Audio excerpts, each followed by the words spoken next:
Favourite in 2.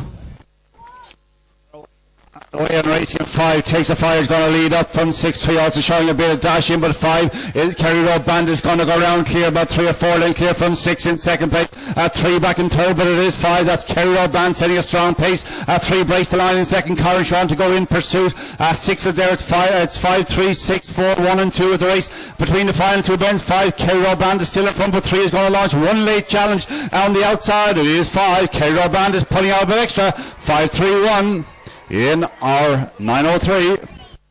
Well, folks, Greyhounds have left the Weirham Complex for Heat 7 of the Boyle Sports Derby. Looking back, Heat 6 tonight was won in tremendous fashion by Deadly Dynamite, a young dog with a fine profile, trained by Carol Ramsbottom. Gary Hannon made every inch of the running. I know his task was made easier on the